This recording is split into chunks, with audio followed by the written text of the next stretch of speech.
जय हिंद। आज के दिन समस्त नारी जाति को मेरा नमन करते हैं।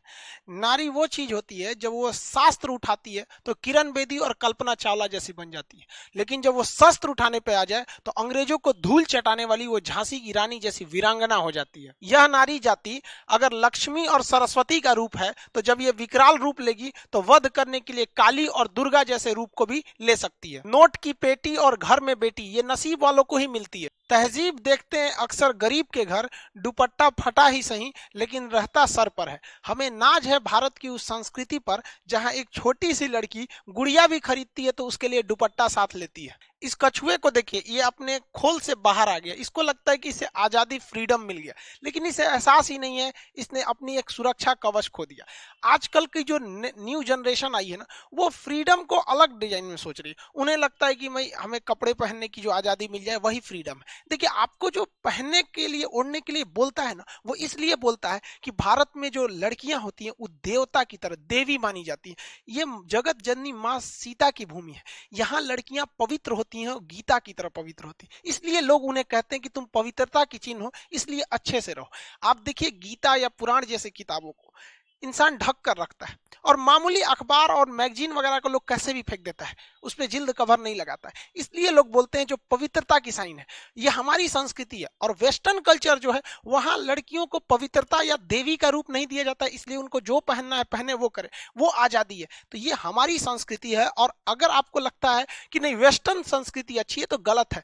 दुनिया में सबसे बेहतरीन संस्कृति भारत की है, जो आदि से है और इसे कोई मिटा नहीं सका है। यूनान, मिस्र, रूमा सब लुट गए हैं जहां से, लेकिन मगर है बाकी नामो निशा हमारा। कुछ बात है कि हस्ती मिटती नहीं हमारी, सदियों रहा है दुश्मन दौरे जमा हमारा। भारत में लड़कियों की जिंदगी बड़ा दुविधा में रह जाती है। बहुत वो लोग अपने आप को कॉम्प्रोमाइज करके चलती हैं। जब लड़की घर में रहती है तो उसकी माँ उसे सिखाती है, बोलती है कि ये तो पराए घर जाएगी। बेचारी जब बड़ी होती है, जब उसकी शादी हो जाती है, तो फिर उसकी सास कहती है कि ये तो पराए घर से आई है। बेचारी का खुद का घर भी रहने नहीं दिया लोग, फिर भी वो अपने घर को, जिसे उसकी सास कहती है कि पराए घर से आई है, उस घर को वो घर बनाती है। वरना अगर कोई औरत घर में ना रहे ना, तो घर घर नहीं, एक मकान होता है। उसे अच्छे से सजोने का काम एक महिला ही करती है। घर में सबको, माँ बहन सबको, जितने भी हैं सबको आपस में समन्वय बना के रखना चाहिए। देखिए, घर में ना होता क्या है कि सबको आपस में लेके चलना है। अगर हम दूर तक जाना चाहते हैं तो हमें साथ चलना पड़ेगा, और जल्दी पहुंचना चाहते हैं तो अकेले चलना पड़ेगा। हमारा जो भारतीय समाज था पहले, देखिए जब हमारी अपनी संस्कृति, सारे लोग मिल के रहते थे। और वेस्टर्न कल्चर आया, हम अलग, ये अलग, ये उतना अच्छा नहीं लगता है। माँ बाप सबको, सास ससुर सबको मिलकर रहना चाहिए। एक सास की जो उम्मीद होती है अपने बहू से, वो सोचती है कि मेरी बहू हमको मेरी बेटी की तरह प्यार करे, माने। तो ये एक सास का भी कर्तव्य बनता है कि वो अपनी बहू को बहू ना समझे, बेटी की तरह माने। रिश्ते दोनों ओर से निभाए जाते हैं। हाँ, थोड़ा कम बेस तो दोनों ओर से होगा, उसमें एडजस्ट करना चाहिए उसे, जो पढ़ा लिखा है, जो इसकी सोच समझ अच्छी है। क्योंकि रिश्ते निभाना है, थोड़ा कम बेस होती है। कोई अगर नहीं उतना बराबरी का प्यार दे रहा है तो आप ही कर दीजिए। रिश्ता निभाना है, कोई मुकाबला थोड़ी हो रहा है कि नहीं एकदम बराबरी में ही चलेंगे।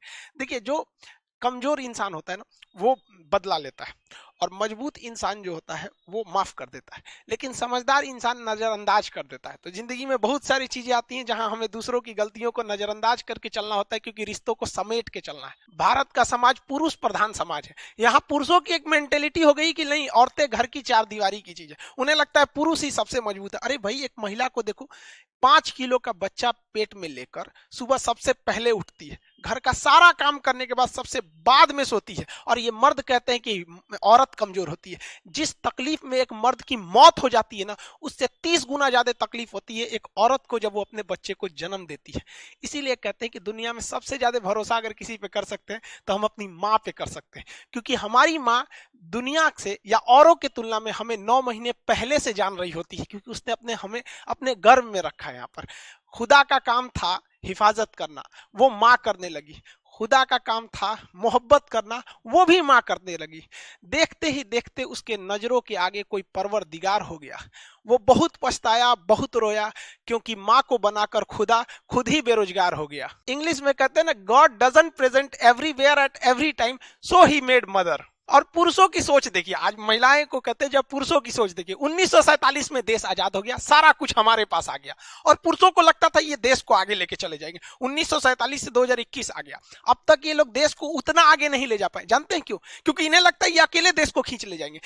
लेकिन जिस दिन पुरुषों से कंधे से कंधा, कदम से कदम मिला के हमारी देश की महिलाएं, बहनें, बेटियां साथ चलने लगेंगी ना, उस दिन देश का विकसित होने का सपना हकीकत में बदल जाएगा। लेकिन जब तक हम ये सोचेंगे कि नहीं, हम महिलाओं को छोड़ के आगे बढ़ ही नहीं सकते हैं, जीने के लिए तो जानवर भी जी लेते हैं, ऐसा नहीं है। हमें अपने साथ लेकर इन्हें चलना पड़ेगा, क्योंकि एक पक्षी कभी अपने एक पंख से उड़ ही नहीं सकता। पुरुष समाज का कहना क्या है कि पुरुष जितना कामयाब हो सकता है, जितनी बुलंदियों पे जा सकता है, जितनी सफलताओं को छू लेता है, उतनी एक महिला नहीं जा पाती है। हाँ भाई, आपका कहना सही है, लेकिन जानते हैं ऐसा क्यों होता है? क्योंकि किसी महिला को सलाह देने के लिए उसके पास पत्नी नहीं होती है। पुरुष के पास फ्रस्ट्रेशन होगा, जब कहीं हेडेक हो जाएगा तो अपना सारा फ्रस्ट्रेशन पत्नी के पास आके दूर कर लेगा। ये चीज किसी महिला को नहीं मिलती, क्योंकि उसका पति उसका फ्रस्ट्रेशन नहीं दूर कर पाता। ये महान होती है महिलाएं, सब कुछ करती हैं। जब से आती हैं बहू बन के, किसी के घर में बेटी बन के, हमारी माँ के रूप में, ये हमारे लिए जीवन पर्यंत करने लगती हैं। बिना किसी स्वार्थ, निस्वार्थ के ये हमारे लिए सेवा करती हैं। इतना सब करने के बावजूद भी बहुत से ऐसे मेल होते हैं जो ऑफिस का गुस्सा आके अपनी पत्नी पे उतार देते हैं। ऐसे लोगों को धिक्कार है। नायाब होते हैं वो मर्द जो गुस्से में भी औरत से बात करने की तहजीब नहीं भूलते। एक औरत बहुत सीधी चीज होती है। कहा जाता है औरत जो होती गाय होती, उसे क्या है, थोड़ा सा कोई इसका केयर कर दे, कभी कुछ खाना बना के लाए तो कोई तारीफ कर दे, खाना थोड़ा सा खराब भी बना है तो तारीफ कर दे कि बहुत अच्छा बना है, उसके कामों को थोड़ा एक बार करेज कर दे, हाँ तुम तो बहुत अच्छा काम कर लेती, उसके किसी चीज के लिए उसमें हमेशा उसकी केयरिंग नेचर में वो इतना ऐसे ही खुश हो जाएगी। उसको नहीं चाहिए ताजमहल हो आज की, कोई नहीं मांगती, बस थोड़ा सा केयर मांगती है आपसे। ये सब चीजें भी अगर कोई पुरुष नहीं दे सकता है तो उसको पुरुष कहलाने से क्या फायदा? समाज में पुरुषों को पढ़ाई पे ज्यादा महत्व दिया जाता है। जब कोई एक पुरुष पढ़ता है तो उससे केवल एक व्यक्ति पढ़ रहा होता है, पूरा समाज नहीं। लेकिन अगर कोई एक औरत पढ़ लेती है तो उससे एक पूरी पीढ़ी पढ़ लेती है। आप ये देखे होंगे बहुत बार कि कोई व्यक्ति है पढ़ा लिखा है, उसकी पत्नी अनपढ़ है, तो हो सकता है कि उसका बेटा अनपढ़ हो सके, पूरा पढ़ाई ना कर सके। लेकिन अगर एक महिला पढ़ी लिखी है तो कभी भी अपने बच्चे को भटकने नहीं देगी, ये एकदम निश्चित है। वहां पर महिला ही, माँ ही हम लोग की सबसे पहली टीचर होती है। हमें स्कूल में क्या करना है, कौन सा ड्रेस पहनना है, नहाना है, माँ से ही तो हम लोग कहते थे आज टिफिन में ये ले जाएंगे। बचपन में जब हम लोग स्कूल जाने का मन नहीं करता था तो माँ कितने प्यार से बहलाती थी, अच्छा ये ले लो, 1 रुपए ले लो। आज जब कमाने लगे तो समझ में आया कि उस लाखों रुपए की कोई अहमियत नहीं है जो स्कूल जाते समय माँ 1 रुपए दिया करती थी। माँ प्यार से भेजती थी स्कूल, बाबू आज तुमको टिफिन में ये बना देंगे, तुम ये खाना लेकिन स्कूल चले जाओ। आज उसी प्यार का, उसी डांट का नतीजा है जो को हम और आप आज जहां भी हैं वहीं है। वो एक औरत ही थी हमारे रूप में, हमारे समाज में वो एक देवी बन के जी रही है। लोग बात बात में औरतों को मतलब नीचा दिखाने लगते हैं, दबाने लगते हैं। ऐसा नहीं है। लड़कियों को भी कहते हैं आपको फ्रस्ट्रेट नहीं होना है, अभी आप कांच है इसलिए चुभ रही हैं। जिस दिन आईना बनेगी ना पूरी दुनिया देखेगी आपको यहाँ पर। और किसी की आलोचना से घबराना नहीं चाहिए, क्योंकि लोग बुराई तभी करते हैं जब आपकी बराबरी नहीं कर सकते, वरना बराबरी करने वाले या अच्छे लोग कभी किसी की बुराई में अपना टाइम बर्बाद नहीं करते। 2 कौड़ी के लोगों को देखेंगे जिसके पास कोई काम नहीं है, वो दूसरे की आलोचना करेगा, बुराई करेगा। हाँ, आप आगे हैं, आप आगे जाके गार्जियन बनेंगे, या जो गार्जियन है अपने बाल बच्चों को डांटते हैं, उन्हें ये कहते हैं कि कभी भी किसी को भी समाज के बीच में नहीं डांटना चाहिए। अगर तारीफ करना है तो समाज के बीच में कीजिए, और अगर डांटना है तो उसे अकेले में समझाइए, क्योंकि बदलना उसे है, दुनिया को नहीं जो दुनिया के सामने दिखा रहे हैं। और किसी को भी आलोचना करते हैं या डांटते हैं तो लास्ट में उसको कुछ प्रशंसा भी कर दीजिए कि देखो तुम ऐसा गलत करते हो लेकिन तुम पहले तो अच्छे थे, फिर भी कर सकते हो, ताकि उसे ऐसा ना लगे कि आप उसे डांटने के व्यू से कर रहे थे। आप अपनी बातों को करके अच्छे से समझा के चलिए। इस देश को हम सारे परिवार की जरूरत है। ये देश है ना एक ट्रेन की तरह होता है, हर परिवार इस ट्रेन का एक चक्का है। एक भी पहिया अगर सही से नहीं चलेगा इस देश को बहुत तकलीफ होगी। समाज के सारे लोगों को कहते हैं भाई दूसरे की बुराई निंदा नहीं करनी चाहिए, क्योंकि देखिए दूसरे की बुराई करने से बेहतर है खुद को सही कर लेना चाहिए। अगर हम खुद को सही कर लिए तो इस समाज से एक बुरा व्यक्ति, एक बुरा इंसान कम हो जाएगा। लोग दूसरे में बहुत कमियां निकालते हैं, चलो एक मुलाकात आईने से करते हैं। हम अपने लाख बुराइयों के बावजूद अपने से खुद से इतना प्रेम करते हैं, तो समाज के कुछ लोगों की कुछ कमियों की वजह से हम उनसे नफरत या उनसे द्वेष भाव को क्यों रखते हैं? आजकल हम उन स्टूडेंट्स या उन लड़की लड़का सबको कहेंगे, आजकल कॉलेज वगैरह में लोग देखते हैं तो इन लोग को मतलब आजकल एक एक प्रेम एक फैशन हो गया। भैया प्यार तो राधा और कृष्ण का अधूरा रह गया था, तो फिर मानो क्या चीज है। ये एक ये जो आप देखते हैं, अभी जिंदगी बहुत छोटी है, अभी बहुत से लोग आएंगे आपकी जिंदगी में, टेम्पोररी लोग आएंगे और परमानेंट लेसन सिखा के जाएंगे। बहुत सारी ऐसी घटनाएं होती हैं, लोग कहते हैं कि वो हमको छोड़ के चला गया या वो हमको ये हुआ। देखो भाई, देखिए आपके अपने आप को कभी छोड़ के नहीं जा सकते, और जिन्होंने आपको छोड़ कर गया वो कभी अपने ही नहीं थे, वो आपके पराये थे। जो गर्ल्स अभी छोटी हैं, स्कूल कॉलेज वाली लाइफ में है, अभी आप लोग को कहते हैं कि आप लोग खाली वक्त में कुछ कुछ चीजें सीखा कीजिए, या आगे जाके आपको बहुत काम करेगा। क्योंकि जब शादी ब्याह होगी, आगे जब आप ससुराल में जाएंगे, तो आपके अंदर अगर हुनर रहेगा ना, तो आपकी बहुत सारी गलतियों को वहां लोग नजरअंदाज कर देंगे। पहले वक्त में देखिए, सिलाई हो गया, आपकी कुकिंग का चीज हो गया, पेंटिंग वगैरह, ये सब चीजें जो होती है, ये एक इंटरनल खूबसूरती होती है, और ये इंटरनल ब्यूटी इतनी अच्छी होती है ना कि इसको मेकअप की कोई जरूरत ही नहीं पड़ती है। ये सब चीजें आपको आगे जाके काम देती है, तो हर लोग खुश होगा कि भाई मेरी बहू को तो इतनी चीजें आती है। अब ना कुछ जानते भी नहीं रहिएगा तो बोलते लोग, देहात में कहावत कहा जाता है, दुधारू गाय का आदमी दो ठो लात भी बर्दाश्त कर लेता है। तो हर व्यक्ति, हर लड़का या लड़की, हम सबको कहते हैं कि इंटरनल ब्यूटी पे ज्यादा ध्यान देना चाहिए, क्योंकि ये वो ब्यूटी है जिसे मेकअप की तो जरूरत ही नहीं है। हमारे इस समाज में आज महिलाओं के सामने सबसे बड़ी समस्या हो गई है दहेज के लिए। ये बहुत बड़ी समस्या है। किसी समाज में या किसी के घर में अगर बेटी पैदा होती है ना, तो मजबूरी में नहीं पढ़ा पाता है, जानता है कि पढ़ाई में सारा पैसा लगा देंगे, फिर इसको दहेज कहाँ देंगे। अरे उन मर्दों को कहते हैं यार, दहेज लेने से बेहतर है जिम्मेदारी लो, वरना मोछ रखना मर्द थोड़ी होता है, मोछ तो कुत्ते और जानवरों को भी होते हैं यहाँ पे। और आप सारे गार्जियन से हम हाथ जोड़कर विनती करते हैं, जिनकी भी बेटियां हैं, अगर आपसे कोई दहेज मांगता है ना, तो उसको भीख दीजिए, भीख। अपनी बेटी मत दीजिए उसको, क्योंकि पैसे से आप अपनी बेटी ने, देखिए पैसे से कोई किसी की खुशियां नहीं खरीद सकता है। आप वैसे लड़के को दीजिए जिसके अंदर इंसानियत हो, जो आपकी बेटी को अपना जीवन साथी की तरह स्वीकार करे, ना कि उसे पैसे की तरह तौल सके उसे। ऐसी समस्या आप देखते हैं हमारे समाज में आए दिन। बच्चे किसी की हंसती खेलती जिंदगी बर्बाद हो जाती है दहेज वगैरह की वजह से। ये सारी चीजें हमारे समाज में अभी हालिया घटना जो हुई है, जो साबरमती नदी में जो आयशा ने सुसाइड कर लिया। हालांकि सुसाइड सारे लोगों को कहते हैं, कोई सोल्यूशन नहीं है सुसाइड। ऐसा नहीं है कि बहुत सारी तकलीफें होती, तकलीफ जिंदगी में सबको आती है। ऐसा नहीं है कि तकलीफ किसी को नहीं होती। तकलीफ क्या होती है, तकलीफ किसे कहते हैं, ये उस बच्चे से पूछिए जो काम करता है रोटियों के लिए खिलौनों के दुकान में। तकलीफें सबकी जिंदगी में होती है, सुसाइड कोई ऑप्शन नहीं होता है। लेकिन हम पुरुष समाज को ये चाहिए कि बाप के ऊपर बहुत जिम्मेदारी होती है। उस बाप से पूछिए ना जिसकी जमीन धन दौलत भी चली गई और उसकी फूल सी बेटी भी चली गई। और हद तो हम कमीनापन तब देखते हैं जब कोई किसी की बेटी की शादी में जाता है और कहता है कि खाना अच्छा नहीं था। अरे यार, वो एक दिन के खाने के लिए किसी बाप ने अपनी पूरी जिंदगी की कमाई लगाई हुई थी, उसकी तो मेहनत रखो यार। अच्छा नहीं भी रहे तो कम से कम बोलो ना यार कि अच्छा लगा। ये तुम्हारी जिंदगी का ऐसा थोड़ी है कि आखिरी खाना है। आए दिन हमारे समाज में महिलाओं के साथ जो अत्याचार बढ़ते जा रहा है, ये एकदम असहनीय है। आप देखिए ऐसे कितने एग्जाम्पल दिखेगा। लेकिन हमारी कानून व्यवस्था भी उतनी मतलब लचर हो चुकी है एक तरह से। आप देखिए निकिता तोमर के साथ जो घटना हुई थी, कितनी मार्मिक घटना थी। उस बच्ची की क्या गलती थी? हरामी के बच्चे ने उसको कहता है कि मुन्ना भाई, हमने फिल्म देखा था, उसमें मिर्जापुर में मुन्ना भैया, उसको देख के गोली मार दी। बताइए, सीसीटीवी कैमरा के साथ बच्ची को गोली मार दी है ये सब। लेकिन हमारे देश का सिस्टम देखिए कितना खराब कि सीसीटीवी फुटेज है, इस बच्ची की जान चली गई।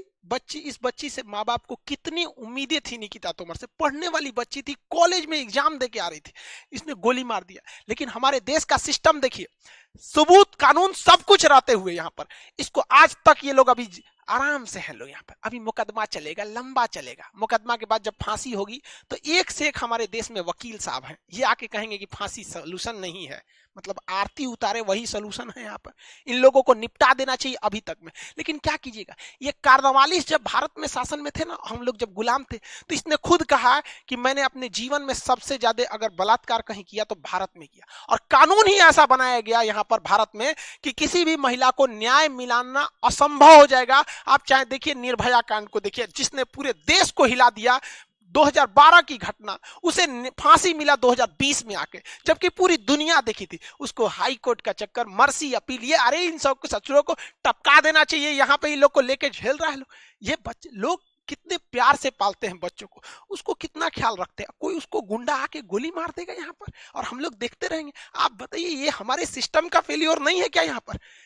यहाँ पर ऐसे लोगों को फास्ट ट्रैक कोर्ट होना चाहिए कि इस तरह से रेप, मर्डर, खुलेआम ऐसे कोई एसिड अटैक जैसी घटना होती है 6 महीने के अंदर डेली डेली सुनवाई किया जाए, तुरंत न्याय मिलेगा। यहाँ पर डेली सुनवाई की जाए, ऐसा नहीं कि अगली तारीख 1 महीना बाद आइएगा, आज आए कल आए, तब तक कंटिन्यू आते रहिए जब तक न्याय नहीं मिल जाता है। तभी हमारी बहनों को, हमारी माओ को सुरक्षित रह सकती है, क्योंकि अगर हमारी देश की देवियां सुरक्षित नहीं रहेंगी तो हमारा देश कहां से सुरक्षित रहेगा। ये बात हम स्वीकारते हैं कि पुरुष समाज ने महिलाओं के साथ बहुत ही ज्यादती भी की है। कहा जाता है कि हर एक सक्सेसफुल आदमी के पीछे किसी औरत का हाथ होता है, लेकिन हर सक्सेसफुल औरत के पीछे वो औरत स्वयं होती है, कोई मर्द का हाथ नहीं होता है। यहाँ पर औरतों को हारना नहीं है, डट के काम लेना है। आप तो देवी हैं, साक्षात देवी।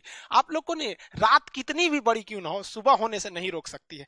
एक इस दिन जब आप लोग को भी मौका मिलेगा, बड़े से बड़े पोस्ट पर जाइए, पढ़ाई लिखाई जी जान से करिए, और एक दिन दिखा दीजिए इस समाज को कि दुनिया आपको देखती रह जाए, क्योंकि दुनिया सुनना नहीं देखना चाहती है। आपकी किस्मत आपको जरूर एक मौका देगी, लेकिन मेहनत कीजिए, क्योंकि आपकी मेहनत इस दुनिया को चौंका देगी। स्टूडेंट्स को कहते हैं, आप ये मत सोचिए कि 1 महीने में क्या होगा, 1 साल में क्या होगा। आप ये सोचिए कि अभी जो 24 घंटा आपके पास, इसमें आप क्या कर सकते हैं इस 24 घंटे के अंदर अंदर, क्योंकि कुछ पाने के लिए कुछ खोना नहीं बल्कि कुछ करना पड़ता है। इस समाज का एक दस्तूर है कि आप कब सही थे ये कोई याद नहीं रखेगा, लेकिन आप गलत कब थे ये कोई भूलेगा ही नहीं। तो इस दस्तूर है, ये सबके साथ होता है, इसे लेकर चलना है। समाज के जब दर्द और कड़वी बात जब ये दोनों सहन होने लगे आपसे, तो समझ जाइएगा आप जीना सीख गए। हम भी कभी कभी महिलाओं को, लड़कियों को कुछ कुछ बोल देते हैं, आप बुरा नहीं मानेंगे। देखिए क्लास की भी जो लड़की रहती है वो भी समझती है, देखो भाई हमारे साथ भी एक खराबी क्या है, भगवान ने हमको बहन ही नहीं दिया। अब आप बताइए हम झगड़ा किससे करें। वो भाई बहन का झगड़ा ना, वो दुनिया का सबसे अच्छा झगड़ा होता है। वो सुबह झगड़ा करेंगे, फिर शाम को दोनों एक हो जाएंगे। यार हमको मतलब भगवान ने दिया ही नहीं। और कहते हैं कि लड़की बहन उसी को मिलती है जो बहुत तकदीर वाला होता है। तो थोड़ा सा तकलीफ होता है, हम किससे झगड़ा करने जाए बताइए। तो आप ही लोग मिल जाते हैं लोग, तो हम कुछ कुछ बोल देते हैं। यहाँ ऑफलाइन जो क्लास में पढ़ने आती है उन लोग को भी कुछ बोल बोल देते हैं, हम कुछ कुछ बोल देते हैं, वो भी बुरा नहीं मानते। सारे स्टूडेंट लोग जो है मन लगा के पढ़ाई कीजिए, इतना पढ़िए ना, इतना कामयाब होइए कि जब किसी के घर में लड़की जन्म लेना तो वो टेंशन ना ले कि मेरे घर में लड़की जन्म ली। वो आपका एग्जाम्पल दे कि मेरी बेटी है, मेरी बेटी किरण बेदी बनेगी, मेरी बेटी ये बनेगी, कल्पना चावला बनेगी। इतनी बुलंदियों पर जाइए ताकि हमें भी बहुत खुशी हो। और हमारी बातों, कभी कभी कुछ लोगों का शिकायत रहता है कि सर आप बोल देते हैं, तो भाई हम चरण छू के माफी मांगते हैं अगर हमारी बातें बुरी लग गई हो तो। हम ऐसे मजाक में करते हैं, कभी कोई सीरियस नहीं करते हैं, समझ आ गया। आई होप आप इसको समझेंगे। और हाँ, गर्ल्स स्टूडेंट्स वगैरह के लिए भाई जो भी एप्लीकेशन पे बैचेज हैं उसे आप लोग के लिए खोल दिया गया, आप वहां जाके बैचेज ले सकते हैं। आज के लिए उसको ओपन किया गया है। आप लोग का विशेष कहना था कि सर जगह नहीं था अब सर्वर वगैरह में, तो खैर बनाया गया आज के लिए। आई होप आप इसे समझेंगे मेरी भावनाओं को। आप सब लोग को wish you very very happy women's day. जय हिंद। आज एक सैल्यूट भारत की उन महिलाओं को भी। जय हिंद।